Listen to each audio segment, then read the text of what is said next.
Il Mantova compie un passo decisivo in chiave promozione nel giorno in cui festeggia 100 anni di storia. Davanti a quasi 6.000 spettatori batte il Cantù per 2-0 e vola più 10 sulla Colognese.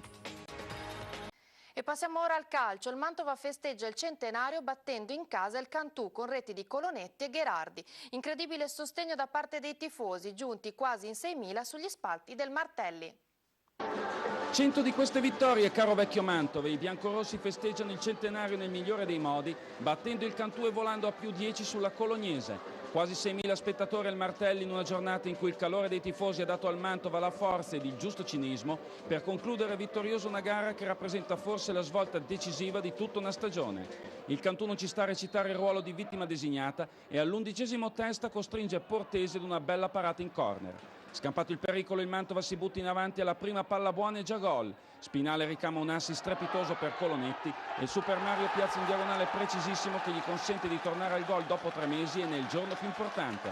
Il cinismo della grande squadra del Mantova si vede tutto 10 minuti dopo. Al 24° Ornaboldi vede terminare sul palo il pallone dell'1-1 e 30 secondi dopo Gherardi capitalizza al meglio un altro eccellente cross di Spinale. Ma niente festa per lui che nell'azione riporta un lieve trauma cranico che lo costringe ad uscire per lasciare il posto a Ciccio Graziani. Il 2-0 non spegne le velleità del Cantù che nella ripresa prova ma senza successo a riaprire la gara. Ci va più vicino Pappalardo che su punizione chiama Portese ad una parata di puro istinto, prima che Ciccio Graziani si trovi solo davanti ad Artesani, mancando per un attimo un'indecisione il gol che avrebbe fatto esplodere il Martelli. Ma sono inezzi in una giornata trionfale, il Mantova sfodera una prestazione eccellente, facendo a se stessi e ai tifosi il regalo più bello. Buon compleanno! E ora le interviste del dopogara. Per me la partita è incominciata dopo 10 minuti. I primi 10 minuti sono stato a guardare. Meraviglioso. Mi ci fate pensare, perché poi dopo un omone anche di 1,90 m si commuove. Tutto il bene possibile. Voi avete una tradizione e una storia.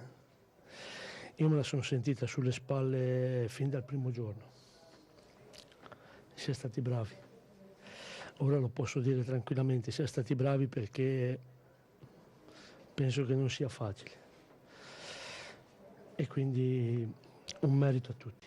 La prima di tirare ho detto no, qua non posso sbagliare. Poi quando ho visto la palla che toccava la rete è stata una gioia immensa. Poi con questo pubblico che è venuto quest'oggi, circa 6.000 persone, è spettacolare, bellissimo.